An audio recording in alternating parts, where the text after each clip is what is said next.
foofu de chiffres yu doy waar. ku ko indi. Waly Diouf Bodiang dëbb na port. Oussou dëbb na Chine. Waly dëbb port.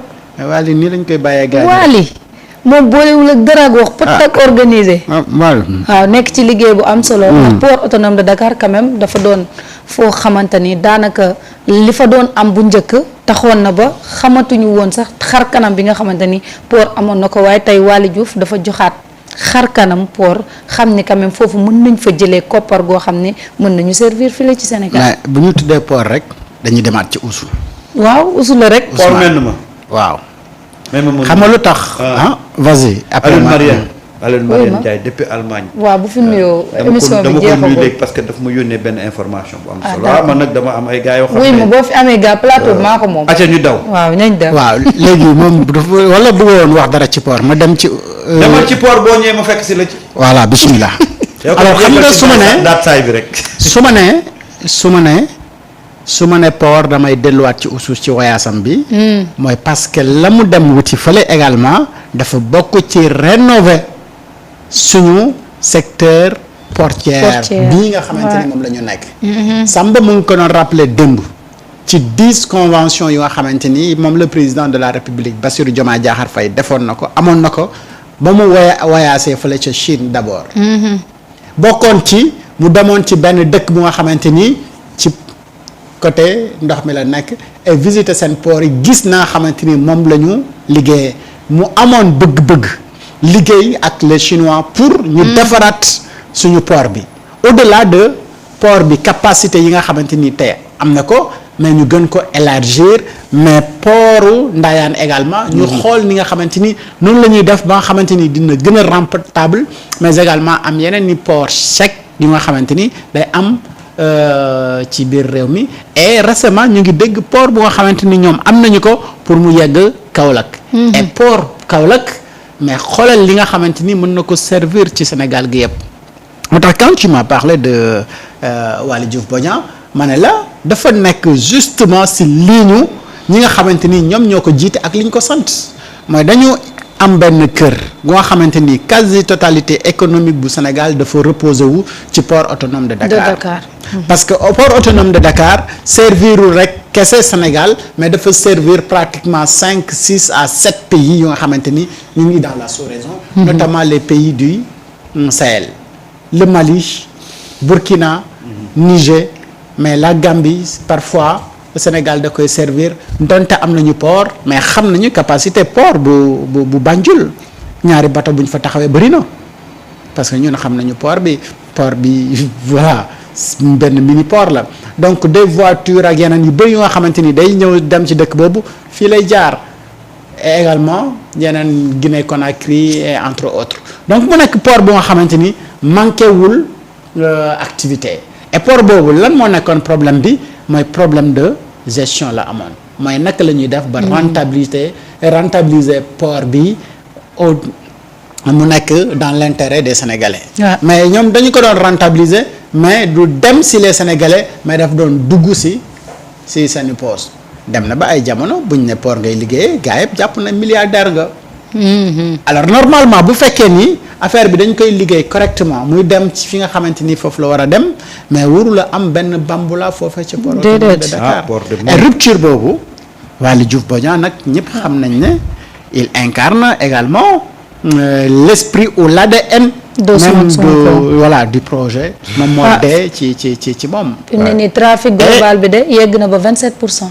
mu ngi noonu léegi xam nga lan lay laaj mooy journaux yi fi génnoon jamono yële doon wax ne dafa am chute li ñuy wax waa ko baisse de trafic baisse de chiffre d'affaires ak ñooñu lan la ñuy lay seen waa koñ parce que dañoo yàkkamti woon toog jël ay chiffres yu antérieur bu ko collé ci yàkkamte wax lu ñaaw toog gémmiñ gi naaj gis nga ñun suñu port bi waaw c'est-à-dire que dafa nekkoon dafa amoon benn état de santé de façade mais ni ñu doon waxee état de santé c'était pas ça port bi dafa amoon problème ci dernières années yu Macky Sall parce que gis nga pays yi nga xam ne ñoo fa doon gën di jaar pays yooyu yëpp Macky Sall dafa amoon noonu ñoom problème waaw Macky Sall dafa embargo woon Mali waaw doon waaj a bombarder Niger Macky Sall nu meloon nag waa Burkina ak waa Guinée Conakry c'est-à-dire que loolu c'est des contre-coups yoo xam ne port daf ko subiroon ñu jóge ci recrutement massif bi amoon port.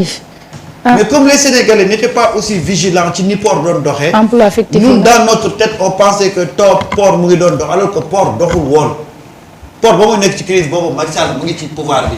am ñoo xam ne ñu ngi tëdd seen kër ñu léegi nag ñun xam nga lan la ñuy jaawale. un DG de port qui distribue de l'argent ak l'état de santé du port en tant que tel. c'est vrai. ñun mosuñu xool port état de santé ñun xam nga fan lañ doon juger port.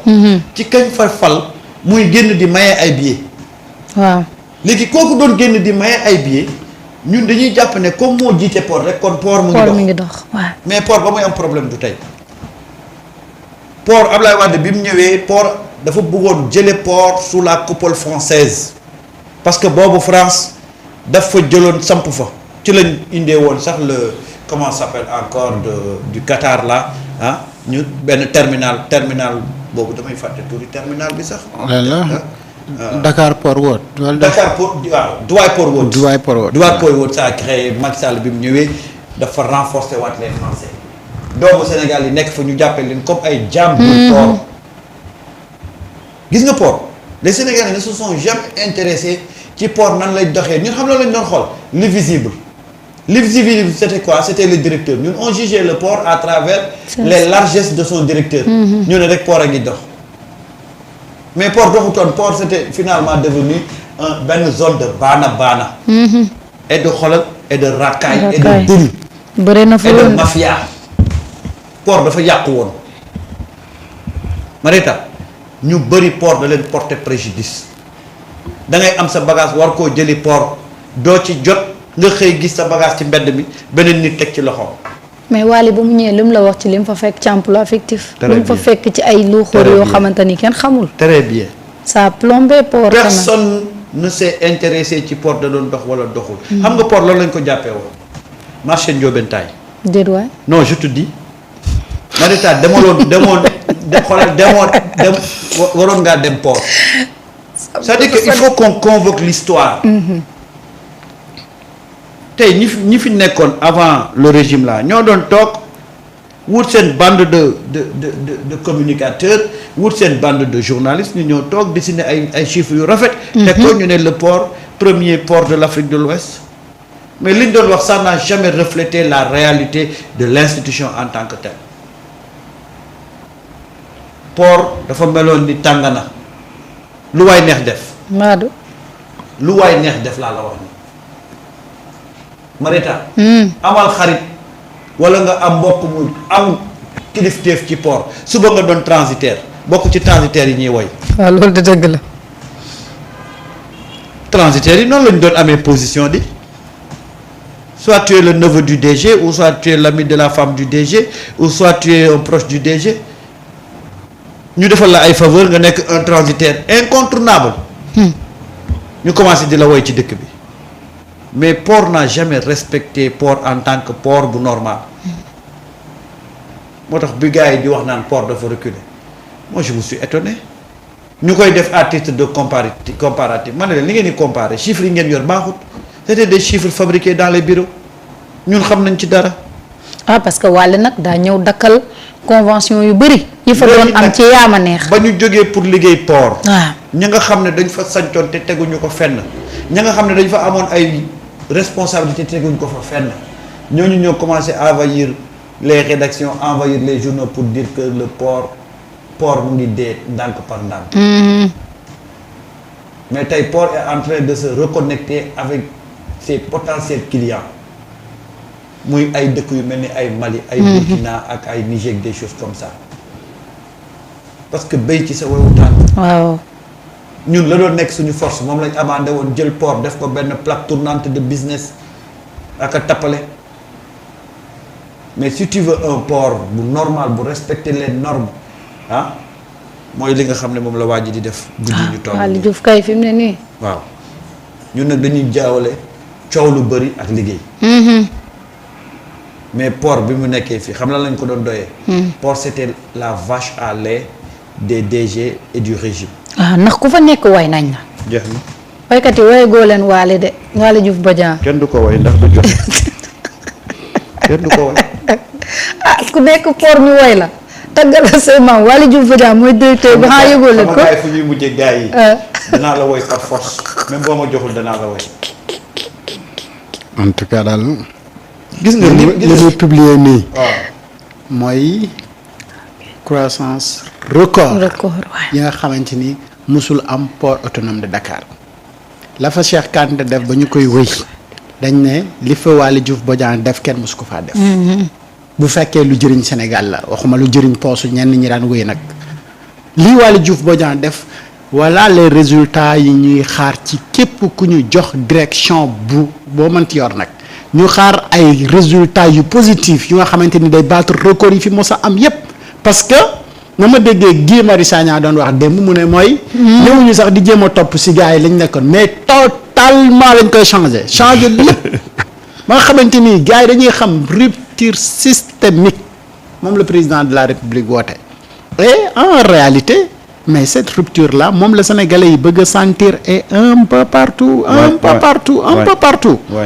et cette rupture là ñoom ñoo ci mën a dimbale ñi nga xamante ni ñoom ñoo ko incarné parce que direction yi quand même mooy poste yi gën a stratégique ñoom yéen a yor poste clé yi mais yéen ay def résultat pour askan yu mën a am xam ne dëgg mbir mi mu ngi dox le ministre day manager rek mais yéen ñi nga xamante ni yéen a yor direction yi yéen ay nekk phase opérationnelle bi donc il faut ngeen def résultat xam nga le coach bu toog ci banc bi day classé wax ay tactique ak yooyu mais war a marqué yow yaa war a daw marqué yow joueur bi ci biir terrain bi bu fekkee ne yow marqué woo defoo effort yi nga xamante ni moom moo ci war a def pour ca lakk caax yi mais bu boobaa coach bi day jaaxle du mën a am victoire parce que moom du dugg ci biir terrain bi di football yéen ñu teg ci terrain bi pour ngeen football leen dugal bii mu jeex tàkk mooy yéen ñi am direction yi liggéey leen seen direction yi defi résultat temps bi jeex na nag waaye faw ñu wax ci li nga xamante ni mooy la Alioune Tine bi moom xam naa dañ koy bàyyi ba ngoon Alioune Tine nee na ma El Malick na génn ci li mu nekk ay porte plainte moom bu mu ko fi sax def waaw loolu moom bu mu ko def Alioune Tine loolu la wax xaw ma nag El Malick dina ko déglu wala du ko am na ci droit nag nee na bu mu def yooyu daal man nag ay diffamation ak division de force nouvelle yi waxul ci police guerre yi man nag Samba man Alioune Tine foofu ak Seydi Gassama surtout mais pas Alioune Tine sax mais les positions de Seydi Gassama dans ce sens là dama ci nangu diffamation ak division de force nouvelle nañ leen baal véritablement war nañu mën a xoolaat nan lañ koy mais suñ ko bàyyee anarchie mais loolu moom non moom laa lay wax